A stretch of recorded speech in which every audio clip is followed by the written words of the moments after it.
नमस्कार दोस्तों। स्वागत है आपका हमारे YouTube चैनल पहाड़ी जी के वॉइस में। दोस्तों, आज हम शुरू कर रहे हैं उत्तराखंड का प्राचीन इतिहास एवं पुरा प्रजातियां। इससे परीक्षा में बहुत महत्वपूर्ण प्रश्न बने हुए हैं और बनने की अब पूरी पूरी संभावनाएं हैं।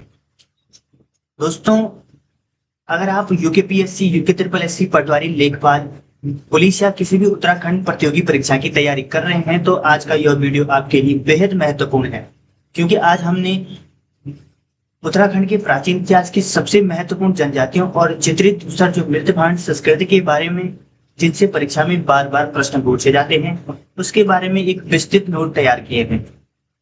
तो चलिए शुरू करते हैं। सबसे पहले बात करते हैं उत्तराखंड का जो प्राचीन इतिहास। तो उत्तराखंड का जो प्राचीन इतिहास है उसमें सबसे पहले आता है कि उत्तराखंड का जो प्राचीन इतिहास है उसके इतिहासकार कौन है या इसकी खोज कैसे हुई। तो इस पूरे बारे में हम यहाँ पर जानकारी आपको बताएंगे। तो सबसे पहले शुरू करते हैं।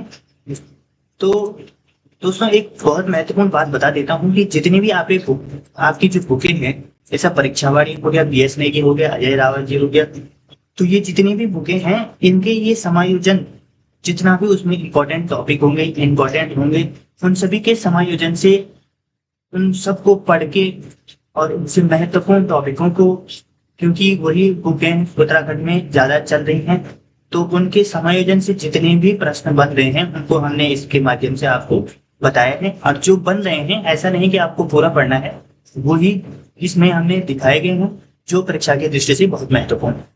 तो दोस्तों, चलते हैं उत्तराखंड का प्राचीन इतिहास एवं पुरातत्व स्रोत। तो उत्तराखंड के इतिहास का जो प्रथम क्रमबद्ध वृत्तांत लिखने का श्रेय सर्वप्रथम प्रसिद्ध इतिहासकार एटकिंसन को दिया गया। अर्थात जो उत्तराखंड का इतिहास है, तो उत्तराखंड का जो इतिहास का जो क्रमबद्ध वृत्तांत था, मतलब लिखने का, ठीक है, कि उत्तराखंड का इतिहास कहाँ से शुरू हुआ, कौन कौन सी जनजाति थी, किसने शासन किया, इस पे यहाँ क्या क्या चली, तो जितना भी ये लिखा है, तो ये लिखा आपका एटकिंसन ने। तो पहला प्रश्न यहाँ से यही बन जाएगा कि उत्तराखंड का जो क्रमबद्ध वृत्तांत है लिखने का श्रेय किस इतिहासकार को जाता है, तो ये जाता है आपका एटकिंसन को।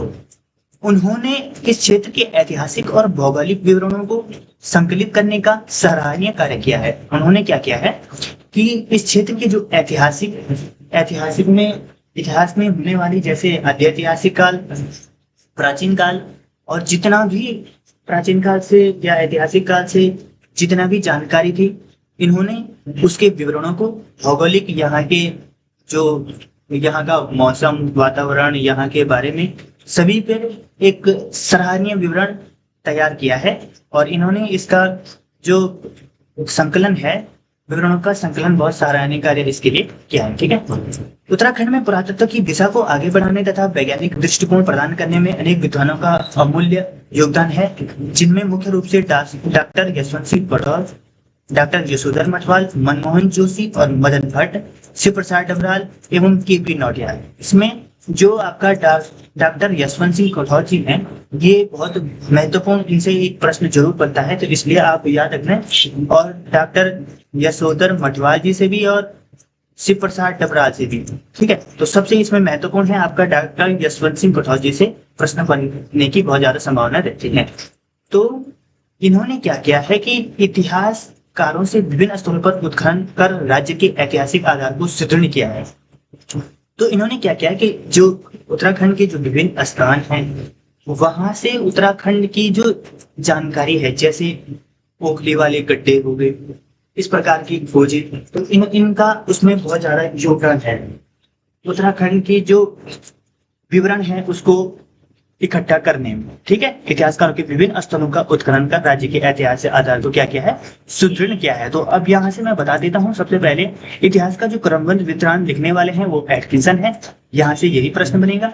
और यहाँ से यशवंत पढ़ौर जी के बारे में बनेगा, तो वो अभी मैं नीचे आपको ढंग से बता रहा हूँ कि उन्होंने क्या किया है और किसके लिए, किसमें उनके उससे प्रश्न बनने की संभावना है। तो जो महत्वपूर्ण पुरातत्व खोज और स्थल है, तो सबसे पहले आता है बहादुराबाद। तो बहादुराबाद आपका कहाँ है, हरिद्वार में, ठीक है। तो बहादुराबाद वर्ष 1991 ईस्वी में हरिद्वार के बहादुराबाद में ताम्र उपकरण और मृत भांडों की खोज की गई थी। आप एक प्रश्न बनेगा, इससे ज्यादा यहाँ से कुछ नहीं बनेगा कि बहादुराबाद कहाँ है, एक तो ये बनेगा हरिद्वार में है, और बहादुराबाद में जो हरिद्वार के बहादुराबाद में किस चीज की खोज हुई थी, तो ताम्र उपकरण और मृत भांडों की खोज हुई थी। अब इसी बार आपने देखा होगा कि पटवारी परीक्षा में एक बार इस बार प्रश्न बनना रहा था कि लाखों उडियार में किस चीज की खोज हुई थी। ठीक है, तो इसी प्रकार का प्रश्न बनने हैं, तो मैंने इसी प्रकार से ये तैयार किया गया है। तो बहादुराबाद में क्या हुई थी, ताम्र उपकरण और मृत भांडों की क्या हुई थी, खोज हुई थी। और ये कब हुई थी, ये तो 1951 ईस्वी में हुई थी। इसके 50 वर्ष तो 1953 ईस्वी में यज्ञदत्त शर्मा द्वारा यह विस्तृत रूप से पाषाण उपकरणों तथा प्राचीन मृत भांडों की खोज की गई। हरिद्वार को गेरुए रंग की सभ्यता का नगर कहा जाता है। तो ठीक है, अब यहाँ से आपके 3 क्वेश्चन बन गए हैं। सबसे पहला है बहादुराबाद हरिद्वार में क्या है आपका, तो यहाँ से सबसे पहले क्या हुआ था, ताम्र और मृत भांडों की खोज हुई थी। कब हुई थी, 1991 में इसमें। इसके पश्चात वर्ष 1953 ईस्वी में यज्ञदत्त शर्मा द्वारा यहाँ विस्तृत रूप से पाषाण उपकरणों और प्राचीन मृत भांडों की खोज की गई थी। तो यज्ञदत्त शर्मा द्वारा हरिद्वार के बहादुराबाद में जो पाषाण उपकरणों और प्राचीन मृत भांडों की खोज की गई थी, वो कब की गई थी, तो वो 1953 में हो जाएगा। तो हरिद्वार को क्या कहा जाता है, तो ये गेरुए रंग की सभ्यता हरिद्वार को कहा जाता है। यहाँ से भी ये प्रश्न आपके लिए बहुत महत्वपूर्ण हो जाएगा। दोस्तों, ये सभी जो इसमें लिखा हुआ है, ये सब मेरे हैंड रिटन नोट्स हैं, जो परीक्षा में बहुत ज्यादा महत्वपूर्ण साबित हो रहे हैं कि इन्हीं से प्रश्न बने हुए हैं, तो इसलिए मैं ऐसे कह रहा हूं। अगला है प्रस्तर उपकरण।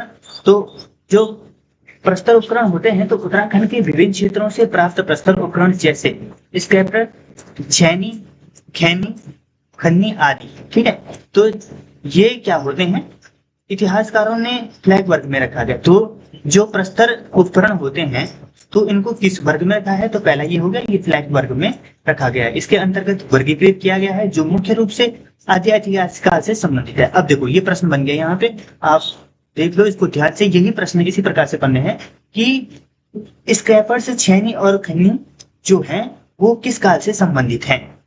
ठीक है, नॉर्मल क्वेश्चन नहीं आएगा, यही पे देखो, यही क्वेश्चन है, ये आ रखा है परीक्षा में, इसलिए मैं इसको बता रहा हूँ दोबारा। तो ये किस काल से है, आदि काल से संबंधित माने जाते हैं।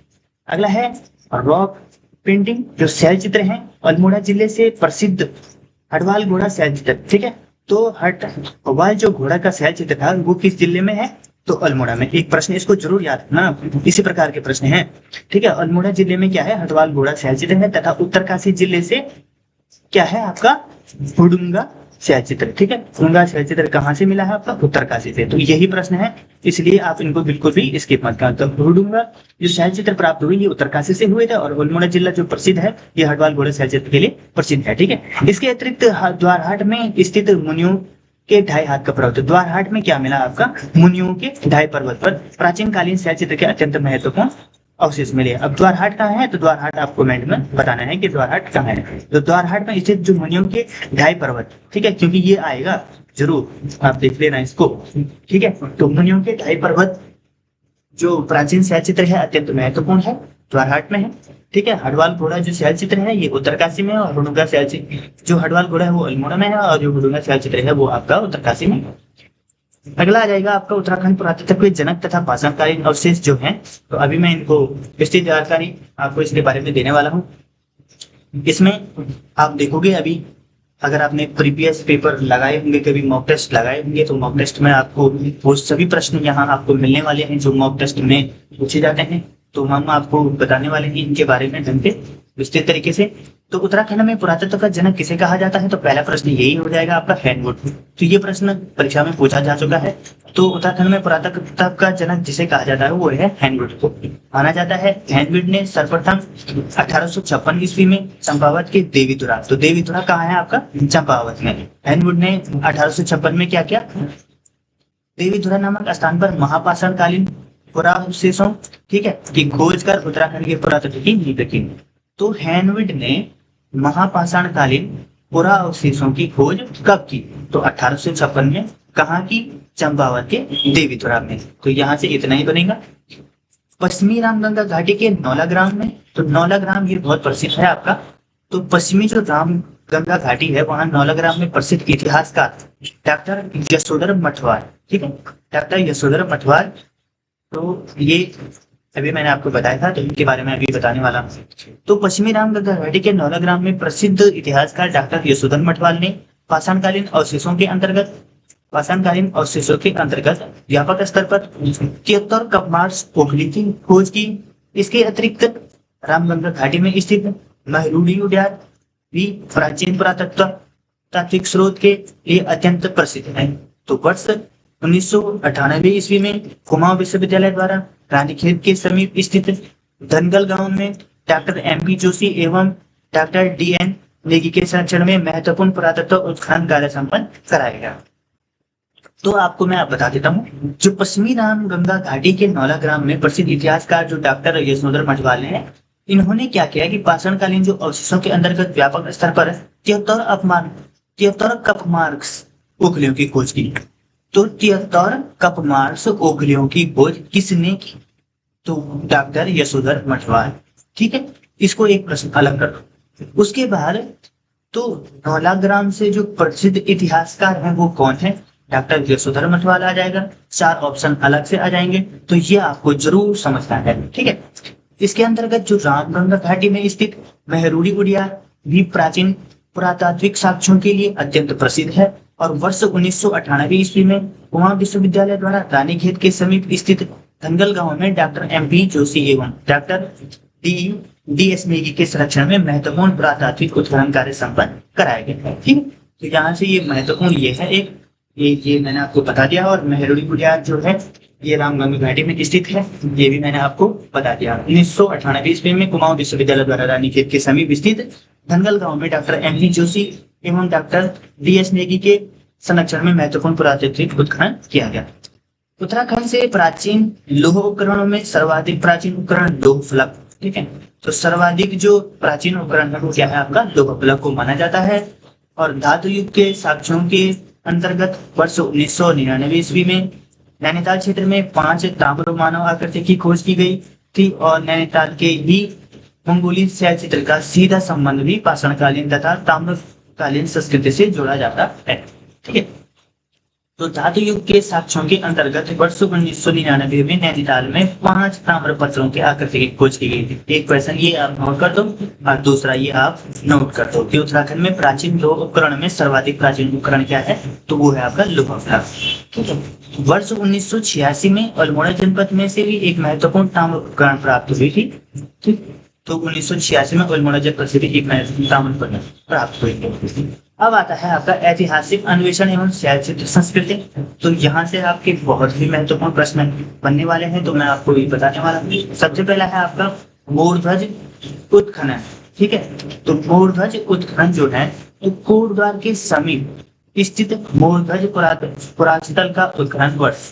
तो कोटद्वार के समीप जो मोरध्वज है, तो मोरध्वज जो उत्खनन कोटद्वार के समीप मोरध्वज जो पुरातत्व स्थल का उत्खनन वर्ष है, तो वो कब हुआ? तो 1887 ईस्वी में एम मरखम द्वारा हुआ। ठीक है, 1887 ईस्वी में एम मरखम द्वारा अत्यंत व्यवस्थित तरीके से किया गया। क्या किया गया? मोरध्वज उत्खनन। मोरध्वज उत्खनन कोटद्वार के समीप स्थित है। ठीक है, मोरध्वज कहाँ स्थित है? कोटद्वार के समीप है। इसका उत्खनन कब किया गया? वर्ष 1887 ईस्वी में। किसके द्वारा? एम मरखम द्वारा अत्यंत व्यवस्थित तरीके से इसका उत्खनन किया गया। अगला आपका मंदिरों का अध्ययन पुरातत्व के विख्यात विद्वान दयाराम सैनी। ठीक है, तो भारतीय पुरातत्व के विख्यात विद्वान कौन है? दयाराम सैनी। ठीक है, अब आपको इतिहास में जो दयाराम सैनी जी हैं उन्होंने किसकी खोज और कब की थी ये आपको कमेंट बॉक्स में बता देना, क्योंकि ये बहुत बार परीक्षा में पूछा जाता है। ठीक है, वर्ष 1919 और 20 में उत्तराखंड के प्राचीन मंदिरों का विस्तृत ऐतिहासिक अध्ययन किया गया। तो ये जो हड़प्पा सभ्यता से संबंधित दयाराम साहनी जी ने किसकी खोज और कब की, आप कमेंट बॉक्स में जरूर बताना है। ठीक है, अब आता है कसार देवी शैल चित्र। ये परीक्षा में बहुत बार पूछा जा चुका है। अल्मोड़ा के निकट कश्यप पहाड़ी पर स्थित कसार देवी शैलाश्रय ने 14 मृतकों का सुंदर सामूहिक चित्रण प्राप्त हुआ है, जो यहाँ की प्राचीन अंत्येष्टि पद्धतियों पर प्रकाश डालता है। अब जैसे आपने देखा होगा कि जो मेन टॉपिक पढ़ने लायक है, कि जैसा कि आप यही समझ लो कि ज्यादातर लोग सब बुक से यही पढ़ते हैं, सीधे के सीधे हम यहाँ से उत्खनन हुआ था, ये आपका कोटद्वार के समीप है, इसकी जो उत्खनन हुआ तो 1887 में हुआ था, या किसके द्वारा किया गया था, एम मरकम। तो ऐसे ही याद करते हैं, लेकिन आपने देखा होगा कि परीक्षा का पैटर्न और पेपर का पैटर्न बिल्कुल चेंज है, वहाँ इस प्रकार के प्रश्न नहीं बन रहे हैं। प्रश्न बन रहे हैं, जैसा मैं आपको बता देता हूँ कि जो कटक है, कटक, तो कटक किस वंश से संबंधित कर, एक प्रश्न ये कटक किस वंश से संबंधित है, किस वंश से संबंधित है, ठीक है। और किस वंश से संबंधित है, प्लस इसमें एक चीज है कि कटक जो कर है वो किसके लिए लिया जाता था, ठीक है। जो कटक जो कर है किसके लिए लिया जाता है, तो किसके लिए लिया जाता था। तो इस प्रकार के प्रश्न बन रहे हैं जो, ठीक है। तो ये आपको कमेंट बॉक्स में बताना है। तो मैं एक तो चीज एक ये तो बता देता हूँ कि कटक किससे संबंधित है। तो कटक जो कर है ये सेना के लिए लिया जाने वाला कर था, ठीक है। और जो ये किस वंश से संबंधित है, ठीक है, तो ये आपको बताना है, ठीक है, कि किस राजाओं द्वारा ये कर लिया जाता था, ठीक है। ये गढ़वाल के राजाओं द्वारा लिया जाता था या कुमाऊं के राजाओं द्वारा लिया जाता था, तो अब ये आपको बताना है। मैंने इतना भी आपको हिंट दे दी है, ठीक है। तो जो कसार देवी सैलाब से कितने 14 मृतकों का क्या सुंदर सामूहिक चित्रण प्राप्त हुआ है। अगला है आपका जो अश्वमेध यज्ञ है। तो अश्वमेध यज्ञ के जो साक्ष्य मिले थे वो कहाँ मिले थे, देहरादून जिले के बाणवाला या जगतग्राम नामक स्थल से प्राचीन 4 अश्वमेध यज्ञ होने के ठोस ऐतिहासिक विवरण प्राप्त हुए, जिनका संबंध गुप्तकालीन प्रतापी राजा सीलवर्धन से था, ठीक है। अब देखो एक प्रश्न बताता हूं मैं कि 4 अश्वमेध जो यज्ञ है उसका जो ऐतिहासिक विवरण वो किस गुप्तकालीन प्रतापी राजा से संबंधित है। तो 4 ऐसा नहीं पूछेगा, सीधा पूछेगा 4 अश्वमेध यज्ञ के समय जो गुप्तकालीन राजा कौन थे जब वो हुआ था, ठीक है। तो प्राचीन 4 अश्वमेध यज्ञ होने की जो परिमाण में ऐतिहासिक विवरण मिला था उस समय राजा गुप्त राजा मतलब गुप्तकालीन प्रतापी राजा कौन थे, तो वो सीलवर्धन थे। अश्वमेध यज्ञ और साक्ष्य मिले थे। इसके अतिरिक्त देहरादून का जो हरिपुर नामक स्थल भी है, इस प्रमुख स्थल पुरातत्व स्थल है। बनकोट ताम्रपत्र पिथौरागढ़ जनपद के बनकोट नामक स्थान से वर्ष 1990 ईस्वी में और 8 ताम्रपत्र तो जो बनकोट में मिले थे, ये बहुत महत्वपूर्ण प्रश्न है, ये परीक्षा में बहुत बार पूछा जा चुका है। तो पिथौरागढ़ जनपद के बनकोट, तो बनकोट कहाँ है आपका, एक प्रश्न ये भी बन रखा है कि बनकोट कहाँ है, तो ये है आपका कहाँ, पिथौरागढ़ में। तो बनकोट आपका कहाँ है, आपका पिथौरागढ़। यहाँ से क्या 1990 ईस्वी में क्या मिले थे, 8 ताम्र आकृति पत्थरों की खोज की गई थी, ठीक है। अब आते हैं आपका चित्रित धूसर मृतभांड PGW1 महाशय संस्कृति, ये बहुत ही महत्वपूर्ण है, यहाँ से बहुत प्रश्न बने हुए हैं। तो मैं आपको इसका बिल्कुल ढंग से वो बता देता हूँ। तो उत्तराखंड की जो ऊपरी गंगा घाटी और अलकनंदा घाटी में ताम्र संस्कृति के पश्चात चित्रित धूसर मृतभांड संस्कृति का उदय हुआ। कहाँ से, उत्तराखंड की जो ऊपरी गंगा घाटी और अलकनंदा घाटी में ताम्र संस्कृति के पश्चात चित्रित धूसर मृतभांड संस्कृति का उदय हुआ। किसके बाद हुआ, अब देखो चित्रित प्रश्न ये देखो यही पे है प्रश्न, चित्रित जो धूसर मृतभांड संस्कृति है, पेंटेड ग्रे वेयर कल्चर जो है, तो ये इससे पहले किस संस्कृति, कौन सी संस्कृति थी, तो ताम्र संस्कृति आ जाएगी, लोह संस्कृति आ जाएगी। जैसे अब मैं आपको बताता हूँ कि एक प्रश्न आया था, तो प्रश्न था वो कि शायद रणसिंगा था, शायद रणसिंगा जो वाद्य यंत्र है किस धातु से बना होता है, ठीक है। तो रणसिंगा वाद्य यंत्र, आप जो जिसने भी पढ़ा होगा ज्यादातर तो उन्होंने क्या पढ़ा होगा कि रणसिंगा जो वाद्य यंत्र है वो किससे बजाया जाता है, क्योंकि पहले उसी प्रकार से प्रश्न बन रहे थे, लेकिन परीक्षा के पैटर्न इस प्रकार से चेंज होता है। इसलिए आपको एक भी टॉपिक, एक भी कंसर्न उस पर नहीं छोड़ना है। जैसा कि यहाँ से भी मैं कह रहा हूँ, तो यहाँ से भी एक भी कुछ भी नहीं छोड़ना है आपको। इस प्रकार से भी प्रश्न आ सकते हैं कि ताम्र संस्कृति के बाद किस चीज का उदय हुआ, तो ये चित्रित धूसर मृतभांड संस्कृति का। और चित्रित धूसर मृतभांड से पहले क्या था, तो ताम्र संस्कृति थी, ठीक है, जो उत्तराखंड की जो ऊपरी गंगा घाटी और अलकनंदा घाटी के में हुआ था, ठीक है। तो इस प्रकार से आपको याद करना। प्रत्यक्ष साक्ष्य अलकनंदा के तट पर स्थित है। तो ये जो साक्ष्य है जो थापरी श्रीनगर तथा यमुना घाटी में स्थित पुरोला उत्तरकाशी से प्राप्त हुए थे। तो जो प्रत्यक्ष साक्ष्य मिले थे वो कहाँ मिले थे, अलकनंदा घाटी के तट पर मिले थे, जो कहाँ है आपका थापरी श्रीनगर में है और पुरोला उत्तरकाशी से प्राप्त हुए थे। इन स्थलों से प्राप्त मृत भांडों पर काले रंग के आकर्षित आकृति और चित्र उकरे गए हैं। विख्यात इतिहासकार बीबीलाल ने इन चित्रित धूसर मृतभांड संस्कृति का संबंध प्रत्यक्ष रूप से महाभारत काल से जोड़ा है। तो महाभारत काल से किसने जोड़ा है, तो ये जोड़ा है बीबीलाल, ठीक है। स्थलों से प्राप्त भारत में घोड़े के प्राचीन अवशेषों के साथ साथ उत्तर भारत की भांति लौह युग के प्रचलन के भी ठोस साक्ष्य प्राप्त हो। दोस्तों अगर इसमें ये तो हो गया, ठीक है, यही इतना ही आएगा इसमें। दोस्तों अगर इसमें आपको कोई भी त्रुटि मिलेगी तो प्लीज उसको कमेंट बॉक्स में बताकर ठीक करना, ठीक है, क्योंकि आप जानते हैं कि टाइपिंग में गलती तो हो ही जाती है, तो कहीं पर हुई होगी तो आप हमको बताना, हम उसको जरूर सुधारेंगे, ठीक है। आपका जो फीडबैक होगा वो बहुत महत्वपूर्ण होगा इस कक्षा को और आगे बढ़ाने के लिए। तो जो आपका अब महाशय संस्कृति आ गया, ठीक है, तो मुख्य रूप से जो पहाड़ों की तलहटी और ढलानों पर विकसित हुई संस्कृति थी। तो महाशय संस्कृति कहाँ पर विकसित हुई थी? तो पहाड़ों की तलहटी और ढलानों पर विकसित। इस प्रकार से तो नहीं बनेंगे, लेकिन हमें हर जगह से सजग रहना है क्योंकि कुछ भी बन सकता है। तो कुमाऊं के द्वारहाट में स्थित जो चंद्रेश्वर मंदिर है, तो चंद्रेश्वर मंदिर के जो दक्षिण भाग से इस संस्कृति से संबंधित 200 कपमार्स खोखली प्राप्त हुए हैं, जो कि 12 समांतर पंक्तियों में अत्यंत व्यवस्थित रूप से खुदे हुए मिले हैं। इस स्थल का देखो, तो जो चंद्रेश्वर मंदिर है, चंद्रेश्वर मंदिर तो कुमाऊं के द्वारहाट में स्थित। अब देखो एक प्रश्न, चंद्रेश्वर मंदिर कहाँ स्थित है? तो देखो यहाँ से बनते हैं। अब आप पढ़ोगे जहां पे मंदिर लिखा होगा, तो आप सपोज कह रहा हूं मैं, ठीक है, मैं आपको बताने के लिए कह रहा हूँ कि एक चैप्टर है आपका, उसमें आपको मंदिरों के बारे में पूरा बताया है, आपने पूरा चैप्टर पढ़ लिया, पूरे मंदिर सब याद हो गए, ठीक है। अब आप सोचोगे कि मंदिर में क्वेश्चन आएंगे, ठीक है। अब देखो इन्होंने क्या दिया है, तो अब द्वारहाट दिया है, किसी जिले का नाम तो दिया नहीं है। अब आप जिला सीरीज में पढ़ोगे तो ये प्रश्न वहां होने की संभावना बहुत कम है, मात्र 90%। मैं आपको फॉर एग्जाम्पल बता रहा हूँ कि किस प्रकार से आपको पढ़ना है। तो इसकी जो पढ़ने की पर वहां आने की संभावना 90% है। आप कहोगे यार हमने तो पूरा जो मंदिर है वो पूरा पढ़ लिए हैं, अब तो ये हो ही जाएगा।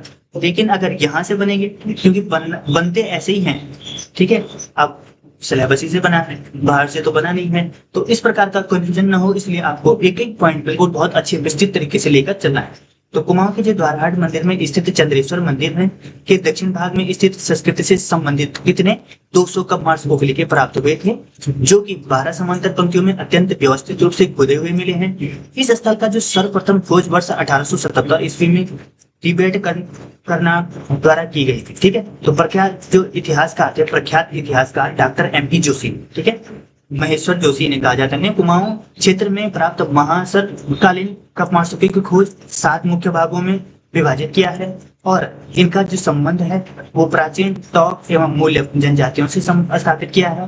देवीधुरा में भी कपमार्स का खोज जो मुख्य श्रेय जाता है वो डॉक्टर MP जोशी को जाता है, ठीक है। तो डॉक्टर MP जोशी बहुत महत्वपूर्ण है, इनसे एक प्रश्न जरूर बनता है कि देवीधुरा के जो कंपास की खोज की वो कब और किसके द्वारा की गई थी, ठीक है। तो MP जोशी के द्वारा की गई थी, 7 मुख्य भागों में विभाजित इन्होंने किया था। अब आता है ये दूसरा पार्ट, ये बहुत महत्वपूर्ण है और इससे बहुत प्रश्न बन चुके हैं, ठीक है। आपने देखा होगा कि अभी तक उनके पेपर में इससे प्रश्न नहीं बने हैं, लेकिन इस बार इससे प्रश्न जरूर बनेंगे। क्यों? परीक्षा का पैटर्न ही वैसे है, ठीक है। अब आप क्या करोगे कि जैसे आपने पटवारी का पेपर दे दिया, तो पटवारी के पेपर का पैटर्न आपने देखा होगा, तो उसमें ज्यादातर मतलब ऐसे ही प्रश्न बने हुए थे, नॉर्मली प्रश्न। तो अब आप उस प्रकार की तैयारी करना शुरू कर दोगे, लेकिन जो आयोग देगा तो आयोग अब इस प्रकार के प्रश्न देगा, ठीक है, जिस तरफ आपका ध्यान बिल्कुल भी ना हो। तो उत्तराखंड के जो प्रागैतिहासिक काल और आध्यात्मिक काल, जहां अनेक मानव प्रजातियों का निवास रहा, जिन्होंने इस क्षेत्र की सामाजिक और सांस्कृतिक संरचना की नींव रखी, इस प्रजाति का विस्तृत विवरण निम्नलिखित है। तो सबसे पहला आता है आपका कोल प्रजाति है, तो सबसे प्राचीन पूरा प्रजाति कोल है, ठीक है। तो एक प्रश्न अब मैं यहाँ से पूरा देता हूँ, उत्तराखंड क्षेत्र में आने वाली जो सर्वप्रथम प्रजाति है, तो पूरा प्रजाति कौन है? कोल है, सबसे प्राचीन प्रजाति, ठीक है। पूरा प्रजाति कौन है? कोल है। कोल को माना जाता है शारीरिक बनावट की दृष्टि से लोग दिखने में सामान्य रूप से कुरूप, छोटे कद के और भद्दे प्रतीत होते हैं, ठीक है। कुरूप, छोटे कद के और भद्दे प्रतीत होते हैं, ठीक है। ये प्रश्न नहीं हो सकता है। यदि प्रजातियां मुख्य रूप से कुमाऊं के तराई और बाबर के निचले इलाकों में निवास करती हैं, ठीक है, ये हो सकता है। देखो यह प्रजाति मुख्य रूप से किस क्षेत्र में? तो ये कुमाऊं की तराई और बाबर क्षेत्र में, तराई और बाबर क्षेत्र के निचले इलाकों में निवास करती है और सबसे प्राचीन पूरा प्रजातियां हैं, ठीक है। दिखने में कैसे होते हैं? कुरूप और छोटे होते हैं। तो प्राचीन पौराणिक और साहित्यिक ग्रंथों में कोल प्रजाति का जो वर्णन मिलता है वो मुंड और सबर नाम से मिलता है। दोस्तों ये इतना इंपॉर्टेंट प्रश्न है क्योंकि ये बहुत बार परीक्षा में बच चुका है, आपने देखा होगा। तो जो प्राचीन पौराणिक जो 2021 में शायद ऐसे ही था, फॉरेस्ट गार्ड की परीक्षा में ये प्रश्न बना हुआ था। तो प्राचीन पौराणिक और साहित्यिक ग्रंथों में कोल प्रजाति का जो वर्णन है मुंड या सबर नाम से मिलता है। धार्मिक दृष्टिकोण से जो कोल लोग हैं प्रकृति के उपासक थे, मुख्य रूप से नाग पूजा।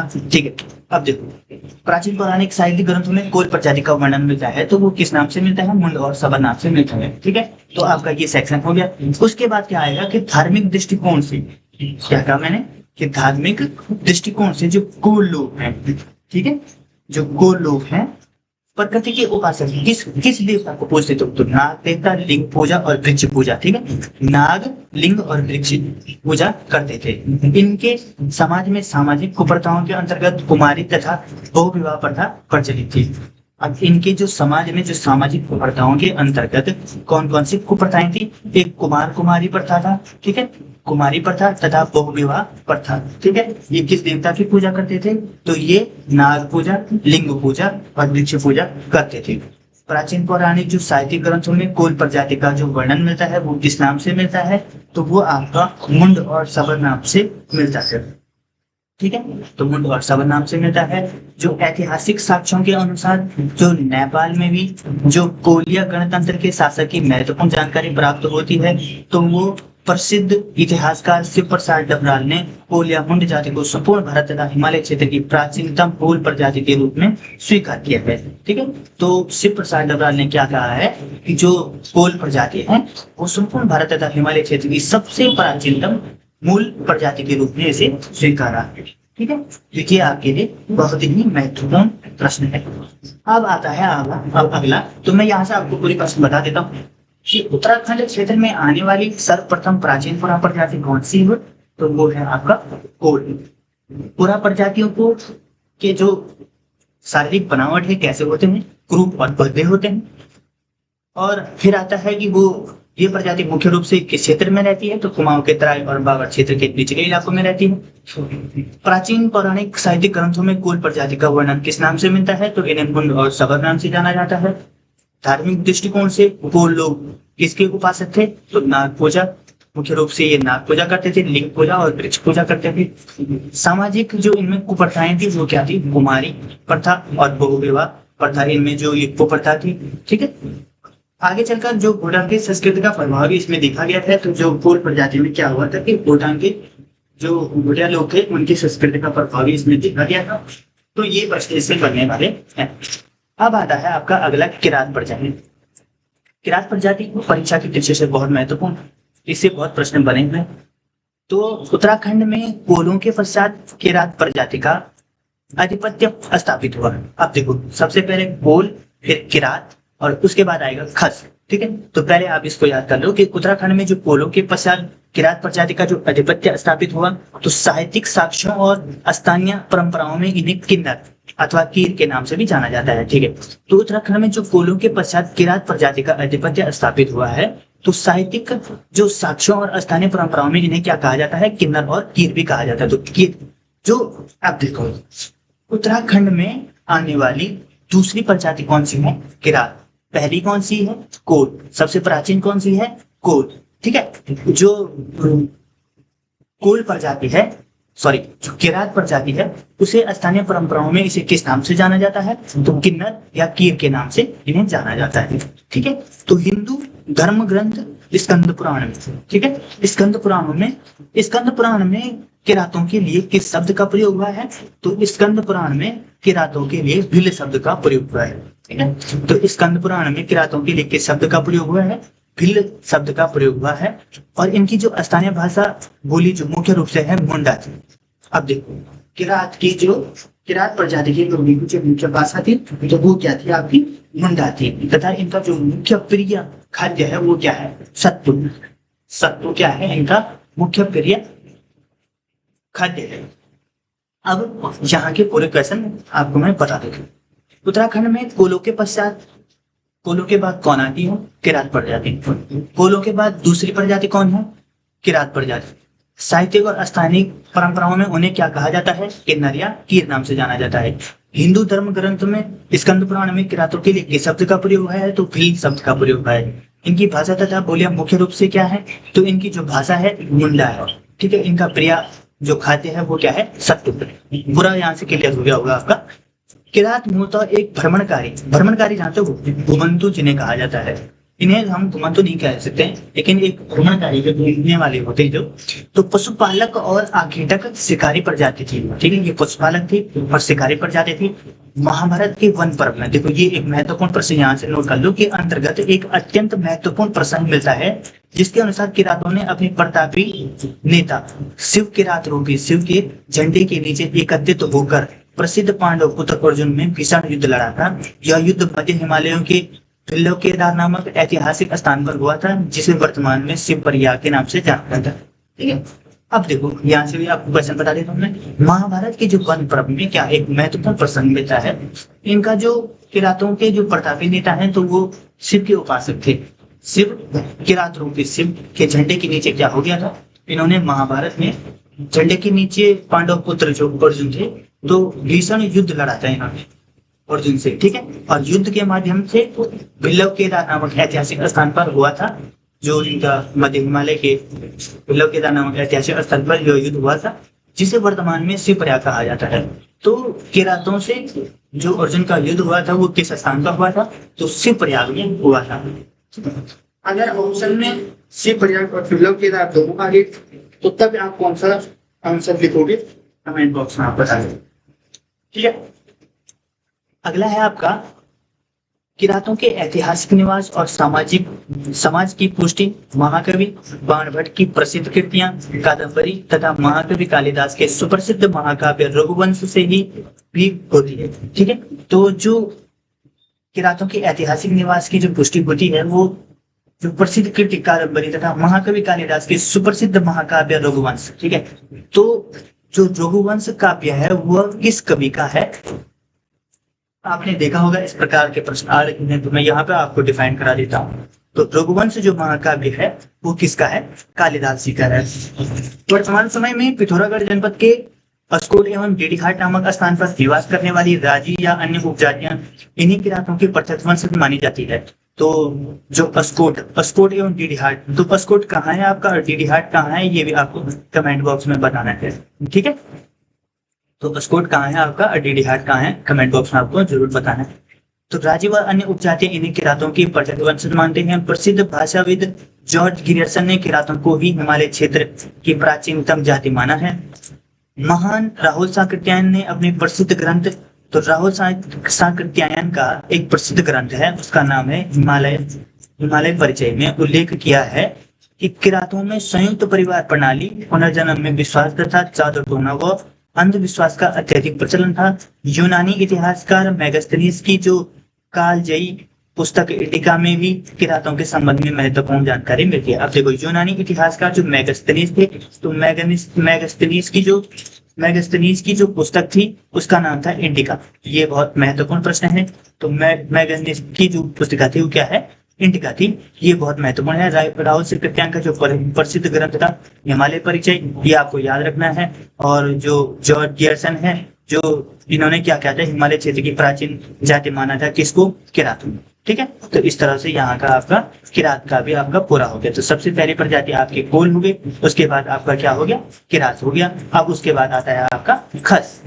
तो खस प्रजाति जो थी किरातों के वैभव के अवसान के पश्चात उत्तराखंड की धरती पर खस प्रजाति का आगमन और प्रभुत्व हुआ। ठीक है, अब किरातों के वैभव के अवसान के पश्चात किरातों के बाद कौन सी प्रजाति आई? तो खस प्रजाति आई। ठीक है, सबसे लंबे समय तक इस क्षेत्र के राजनैतिक और सामाजिक जीवन पर छाए रहे। तो सबसे लंबे समय तक इस क्षेत्र पर कौन छाए रहे? तो ये खस प्रजाति छाई रही। ब्रिटिश शासन काल के दौरान वर्ष 1885 ईस्वी में एक प्रशासनिक आदेश खसों की आधिकारिक रूप से शूद्र वर्ग के अंतर्गत सम्मिलित कर दिया गया। ठीक है, तो 1885 में शूद्र वर्ग में किसे सम्मिलित किया गया है? तो खस को। ठीक है, खस प्रजाति के लोग को। खस का ऐतिहासिक उल्लेख महाभारत में प्रचुरता से मिलता है। महाभारत की सभा पर्व के अनुसार खस प्रजाति के योद्धाओं को महाभारत के महायुद्ध में कौरवों की ओर से सक्रिय रूप से भाग लिया था। प्रसिद्ध विद्वान राजशेखर ने अपनी कालजयी कृति काव्य मीमांसा में उल्लेख किया है कि तत्कालीन मध्य हिमालय के कार्तिकेय नगर बचौरी घाटी में एक शक्तिशाली खसाधिपति का शासन स्थापित था। तो 12 मिहिर रचित प्रसिद्ध ग्रंथ जो बृहद संहिता में खस प्रजाति के लोगों के लिए तंगों, ठीक है, तंगा शब्द का प्रयोग उनकी विशेषताओं को रेखांकित किया गया था। ठीक, अब इससे आपको महत्वपूर्ण प्रश्न बता देता हूँ। किरातों के बाद सबसे पहले आया आपका खस। खसों को शूद्र वर्ग में कब रखा गया? 1885 में। खसों ने महाभारत में प्रचुरता से इनका उल्लेख मिलता है, लेकिन जो महाभारत के सभा पर्व के अनुसार खस के जाति के जो योद्धाओं ने महाभारत में जो महायुद्ध था किसकी ओर से लड़ा था? कौरवों की ओर से लड़ा था। ये तो आने की संभावना बहुत कम है। काजी कृति जो काव्य मीमांसा की में उल्लेख किया गया है, तो जो राजशेखर की, तो प्रसिद्ध विद्वान राजशेखर की जो कृति है वो क्या है? काव्य मीमांसा। ठीक है, काव्य कृति क्या है? उनकी मीमांसा है। तत्कालीन मध्य ये भी हो गया। और एक शक्तिशाली जो है कार्तिकपुर नगर बचौरी घाटी में एक शक्तिशाली खसाधिपति का शासन स्थापित था उस टाइम। कब? तत्कालीन मध्य हिमालय में जब युद्ध हो रहा था। 12 मिहिर रचित प्रसिद्ध ग्रंथ, तो 12 मिहिर द्वारा जो रचित प्रसिद्ध ग्रंथ है वो क्या है? बृहद संहिता। और खस प्रजाति के लोगों को बृहद संहिता में क्या कहा जाता है? तो तंबू कहा जाता है। ठीक है, अब आता है इनकी जो अनूठी सामाजिक प्रथाएं हैं। कुछ अच्छी प्रथाएं हैं, कुछ गलत प्रथाएं हैं, तो वो सब आपको मैं इसके माध्यम से बताने वाला हूँ। तो सबसे पहले आता है आपका कि घर जमाई प्रथा। तो अब ये तो शब्द से ही पता चल रहा है। तो खस समाज में विवाह के पश्चात दामाद को अस्थायी रूप से कन्या के घर पर रखने की प्रथा अत्यंत लोकप्रिय थी। तो ये घर जमाई प्रथा होती है। पशुबलि प्रथा, पशुबलि भी शब्द से पता है, धार्मिक अनुष्ठानों और देवताओं को प्रसन्न करने के लिए व्यापक स्तर पर पशुबलियों देने का प्रचलन था। ये भी शब्द से पता है। ठीक है, लेकिन पशुबलि प्रथा और घर जमाई प्रथा का संबंध किससे है? तो तब आप क्या लिखोगे? तो तब लिखना है आपको क्या? खस प्रजाति से। ठीक है, ये आता है, ये नहीं आएगा क्योंकि ये शब्द से पता चल रहा है। घर जमाई प्रथा क्या होगी, पशुबलि क्या होगी। ठीक है, उसी प्रकार टिकवा प्रथा। टिकवा प्रथा किस प्रजाति से संबंधित है? तो टिकवा प्रथा जो संबंधित है ये आपका खस प्रजाति से संबंधित है। इसे अत्यंत विशिष्ट प्रथा के अंतर्गत खस समाज की कोई भी विधवा स्त्री समाज की सहमति से किसी भी पर पुरुष को अपने घर में रख सकती थी। ठीक है, जिसे स्थानीय भाषा में टिकवा कहा जाता था। अब इसमें क्या था टिकवा प्रथा में?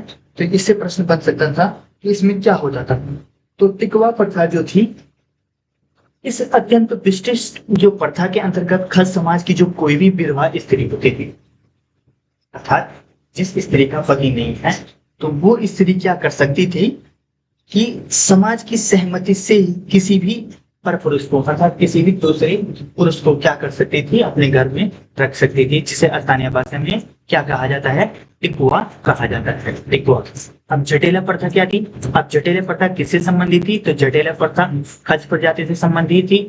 यदि कोई विवाहित खस स्त्री अपने पहले पति को छोड़कर किसी अन्य पुरुष से दूसरा विवाह कर लेती थी, तो उसके पहले पति से उत्पन्न पुत्र को समाज में जटेला नाम से जाना जाता था या पुकारा जाता था। अब देखो, यदि कोई विवाहित खस स्त्री अपने पहले पति को छोड़कर किसी अन्य पुरुष से विवाह कर लेती थी, तो उसके पति से उत्पन्न पुत्र को क्या कहा जाता था? जटेला। जैसे किसी स्त्री का एक पहला पति था, अब उसने क्या कर दिया? उसको छोड़ दिया, भाग गई। अब भागने के बाद उसने जिससे शादी की, जो उसका दूसरा पति होगा, उससे जो उत्पन्न पुत्र होगा, तो उस पुत्र को क्या कहा जाता था? आपका जटेला कहा जाता था। अब देवदासी प्रथा। तो खस लोग परिवार की सुख समृद्धि के लिए अपनी ज्येष्ठ सबसे बड़ी पुत्री को स्थानीय मंदिरों में दान कर देते थे, जो वहां देवदासी के रूप में जीवन व्यतीत करती थी। इस प्रथा का सर्वाधिक प्रचलन चक्राता जौनसार बावर क्षेत्र में था। अब देखो प्रश्न क्या बनेगा? घर जमाई प्रथा किससे संबंधित है? पशुबलि, टिकुआ, जटेला, देवदासी और देवदासी प्रथा होगी। ठीक है, अब देखो पशुबलि नहीं आएगा, ये भी नहीं आएगा। टिकवा प्रथा में क्या होता था? तो टिकवा प्रथा में क्या होता था? विधवा स्त्री क्या करती थी? पर पुरुष को रखती थी, तो उसे टिकवा प्रथा कहा जाता था। जटेला क्या कहा जाता था? जो दूसरे पति से जो पुत्र होता था, तो उसे जटेला कहा जाता था। देवदासी प्रथा क्या थी? अपनी बड़ी बेटी को मंदिरों में दान करना देवदासी प्रथा था। किस प्रजाति से संबंधित है? खस प्रजाति से संबंधित है। जटेला किस प्रजाति से संबंधित है? खस प्रजाति से संबंधित है। इसमें क्या होता था? तो ये आपको मैंने पूरा डिटेल बता दिया है। इसमें आपको किसी को नहीं छोड़ना है। ये जो 6 5 के 5 है, बहुत महत्वपूर्ण है। कभी भी किसी से भी प्रश्न बन सकता है। इससे बाहर प्रश्न बनने की कोई भी संभावना नहीं है, क्योंकि इससे बाहर इसमें कुछ है। ठीक है। तो ऐतिहासिक और धार्मिक दृष्टि से गढ़वाल और कुमाऊं क्षेत्र में बौद्ध धर्म का धार्मिक सर्वाधिक प्रचार प्रसार खरसों के शासनकाल के दौरान ही हुआ था। इस शाली प्रजाति और उनके राजनीतिक प्रभुत्व के अंत का मुख्य श्रेय कुमाऊं के प्रतापी राजा दैवीर चंद को दिया जाता है। कतिपय इतिहासकार खास काल को प्रजाति के संदर्भ में उत्तराखंड का स्वर्ण काल भी स्वीकार करते हैं। ठीक है, ये ज्यादा इंपॉर्टेंट नहीं है। अब आता है आपका शक। ठीक है, और शक के बाद आएगा आपका भोटिया जाति। ठीक है, तो अब यही दो इसमें रह गए हैं टॉपिक, तो एक बार पढ़ लो। वीडियो बड़ी हो ही चुकी है, लेकिन हमें क्या करना है, आपको हर वीडियो में जाकर ढूंढने की आवश्यकता नहीं है। आपका एक चैप्टर, एक टॉपिक एक ही वीडियो में हम पूरा कराएंगे। इसलिए हम चाहे बड़ी हो चाहे कुछ भी हो, एक उसमें आपकी पूरी वीडियो कंप्लीट होनी चाहिए। आपको कहीं से भी कोई भी सोर्स इकट्ठा करने की आवश्यकता नहीं है, खास करके उत्तराखंड के लिए। इसके बाद हम जो भी सब्जेक्ट शुरू कराएंगे उसका भी हम इसी प्रकार से आपके लिए सब कंटेंट सब बुकों से इकट्ठा करेंगे, जिससे आपको किसी भी मतलब ज्यादा जो जरूरतमंद लोग होते हैं उनके लिए ये चैनल ज्यादातर कारगर सिद्ध होगा। क्योंकि जिनके पास बुक लेने के लिए पैसे नहीं होते हैं, या जिनके पास बुक नहीं होती है, सोर्स इकट्ठा नहीं कर पाते हैं, उनके लिए ये चैनल फ्री में सब कुछ प्रोवाइड करवाएगा। ठीक है, पहले तो सभी के लिए है, लेकिन ज्यादातर क्योंकि आवश्यक लोगों की मदद काफी होनी चाहिए, जिनको काफी आवश्यकता है इस चीज की। खसों के प्रभुत्व के पश्चात मध्य एशिया तथा पश्चिम एशिया के क्षेत्रों में एक नई पुष्पालक और योद्धा जाति सक जाने होती है। ठीक, अब इससे अभी तो ये है नहीं, लेकिन अभी है का आगमन उत्तराखंड की घाटियों में हुआ। महापंडित राहुल सांकृत्यायन के तदनुसार सक को सर्वदा नई प्रजाति नहीं थी, अभी तो ये खसों का है एक उन्नत अपभ्रंश थे। उत्तराखंड के विस्तृत भूभाग पर शकों के प्रभाव और आधिपत्य के सबसे प्रबल और अकाट्यम साक्ष्य यहाँ स्थापित प्राचीन सूर्य मंदिर। ठीक है, अब प्राचीन सूर्य मंदिर कहाँ है, तो ये है आपका अल्मोड़ा। जैसे यहाँ लिखा है मैंने कि जैसे अल्मोड़ा का कटारमल सूर्य मंदिर है, परेटी का सूर्य मंदिर है, वैसे ही क्या है, यहाँ भी प्राचीन सूर्य मंदिर था, जिसकी वास्तविकता और मूर्तिकला सीधे तौर पर शक शैली को प्रोवाइड करते हैं। अब देखो यहाँ से एक प्रश्न बनेगा आपका कि शक जो जाति थी किसे किसके समान माना जाता था, इसे खस जाति के समान माना जाता था। और शक जाति से पहले कौन सी जाति थी और शक के बाद कौन सी जाति है। ठीक है, शक किसके बाद आती है, शक जाति। ठीक है, यही आएगा, इससे ज्यादा कुछ नहीं आएगा। अगला है भोटिया। ये परीक्षा की दृष्टि से बहुत ही महत्वपूर्ण है, इससे बहुत प्रश्न बनते हैं, तो आप इसको ढंग से देख लो। उत्तराखंड के उच्च हिमालय क्षेत्रों तथा तिब्बत हिमालय के से सटी घाटियों में निवास करने वाली प्रजातियों को भूटांकित कहा जाता है। कहाँ? उत्तराखंड के उच्च हिमालय क्षेत्रों तथा तिब्बत सीमा से सटी घाटियों में निवास करने वाली प्रजातियों को क्या कहा जाता है, भूटांकित कहा जाता है। विशेष रूप से जो काली नदी घाटी में रहने वाली या इस भोटिया उपजाति को स्थानीय स्तर पर सोका कहा जाता है। अब अभी तो है नहीं, अभी प्रश्न नहीं है, लेकिन ये मतलब समझने वाली बात होती है, जैसे कि क्या जाति कहाँ से आई, कैसे आई, कोई पूछ लेता है क्वेश्चन, तो कुछ बेसिक नॉलेज के लिए ये भी लाइन भी पढ़नी बहुत जरूरी है। ऐसा नहीं कि हम सीधे आपको वही बता दें डायरेक्ट, तो आपको कभी कोई भी अगर प्रश्न पूछे या कहीं पर, तो नॉलेज बेस्ड नॉलेज नहीं होगा अगर डायरेक्ट होगा, तो इसलिए मैं आपको ये जानकारी भी थोड़ा बहुत देता रहूंगा। तो उत्तराखंड के जो कुछ हिमालय क्षेत्रों तथा तिब्बत सीमा में सटी घाटियों के निवास करने वाली जो प्रजाति है वो उसे क्या कहा जाता है, उसे भोटिया कहा जाता है। ठीक है, विशेष रूप से काली नदी घाटी में रहने वाली है। इस भोटिया जनजाति को स्थानीय रूप में सोका नाम से पुकारा जाता है। तो भोटिया को क्या कहा जाता है, सोका भी कहा जाता है। एक प्रश्न, ठीक है। यह मूल रूप से एक अत्यंत समृद्ध व्यापारिक प्रजाति है। क्या है? एक समृद्ध व्यापारिक प्रजाति है। ठीक, और यह लोग 1962 ईस्वी में भारत चीन युद्ध तक बिना किसी बाधा के तिब्बत के साथ पारंपरिक रूप से अंतर्देशीय व्यापार संपन्न करते थे। पूर्व में वर्ष 1914 ईस्वी में तिब्बत प्रशासन और तत्कालीन ब्रिटिश सरकार के मध्य हुए एक ऐतिहासिक समझौते के आधार पर भोटिया जाति को तिब्बत के मंदिरों में जाकर कर मुक्त व्यापार करने की विशेष कानूनी छूट प्राप्त हुई थी। इससे भी ज्यादा इंपॉर्टेंट नहीं है, लेकिन सबसे पहले है भूटान की जो जाति है उसे सोका कहा जाता है, एक ये है। और ये सबसे क्या है, इसे घुमंतु प्रजाति भी कहा जाता है, ठीक है, भूटिया जाति को, ठीक है। तो पिथौरागढ़ के जौहर क्षेत्र तथा चंपावत, चमोली, उत्तरकाशी के उच्च क्षेत्रों में भूटिया प्रजाति अनेक समृद्ध उपजाति निवास करती हैं, जिन्हें मुख्य रूप से गरब्याल, गुंजाल, मारतोलिया, डोलिया, पार्वती, कुटियाल या दताल, ठीक है, आदि प्रमुख होते हैं, ठीक है। तो ये आपके लिए यहाँ पर ये इंपॉर्टेंट है, बस ज्यादा नहीं, ये क्या है इसमें इंपॉर्टेंट है। भूटिया समाज आंतरिक रूप से अनेक कुलों में विभक्त था, जिसे स्थानीय भाषा में राठ या समुद्र, ठीक है। अब देखो एक प्रश्न बताता हूँ मैं आपको, ठीक है, इससे कि राठ या संगोत्र किस प्रजाति से संबंधित है, जिसे स्थानीय भाषा में राठ या, तो भूटिया जाति को क्या कहा जाता है, राठ और संगोत्र कहा जाता है, किसमें, स्थानीय भाषा में। लेकिन ऐसा नहीं आएगा स्थानीय भाषा में क्या कहा जाता है, थोड़ा कंफ्यूजन बढ़ाएगा वो। तो भूटिया समाज, तो जो राठ और संगोत्र है, ये मिलान वाली मैगी किससे संबंधित है, ठीक है। तो राठ में आ जाएगा, क्या देगा वो, एक तो जाति देगा जरूर, ठीक है। तो ज्यादातर लोग क्या करेंगे, इसी पे, अगर जिसमें पढ़ा नहीं होगा तो वो इसी पे टिक मार देगा, जाति पे। लेकिन ये किससे संबंधित है, भूटिया से, ठीक है। सोका लोग राठ को अपनी शुद्ध बिरादरी और रक्त शुद्धता का सूचक मानते थे, अतः एक ही राठ या सगोत्र के भीतर आने वाली परिवारों के मध्य वैवाहिक संबंध स्थापित करना पूर्णतः वर्जित था। धर्मा और व्यास घाटी में निवास करने वाली भूटांकती के समाज में युवाओं के सामाजिक मेल जोल और वैवाहिक हेतु रणबड़ प्रथा, तो रणबड़ प्रथा किससे संबंधित है, आपका भूटिया जनजाति से संबंधित है।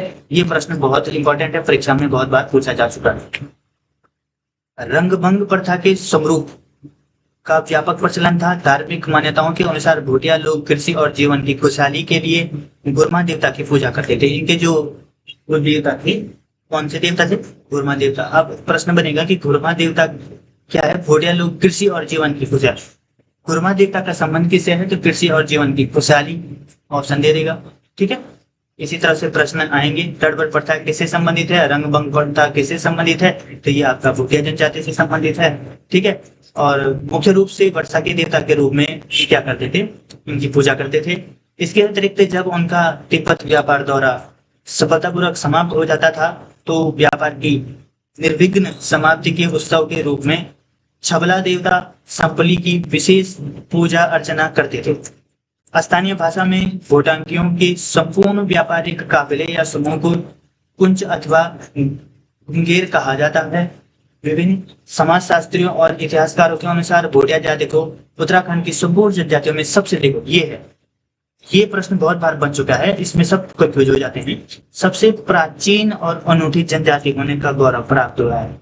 तो जो सबसे प्राचीन जनजाति है तो वो कौन सी है, तो वो आपकी भूटिया उत्तराखंड की संपूर्ण जनजातियों में सबसे प्राचीन जो जनजाति है। प्राचीन मतलब, प्राचीन का मतलब होता है सबसे पुरानी, ठीक है। अब मैं आपको एक चीज बता रहा हूं कि यहाँ भी आया था, एक पोल में भी था, सर्वप्रथम, तो ये सर्वप्रथम प्रजाति जो थी उत्तराखंड में आने वाली थी, तो उत्तराखंड में आने वाली सर्वप्रथम प्रजाति थी ये, कौन सी, कोल। लेकिन उससे पहले भी भूटिया थी, लेकिन सबसे पुरानी कौन सी हो गई आपकी, तो सबसे पुरानी आपकी हो गई आपकी क्या, भूटिया जनजाति।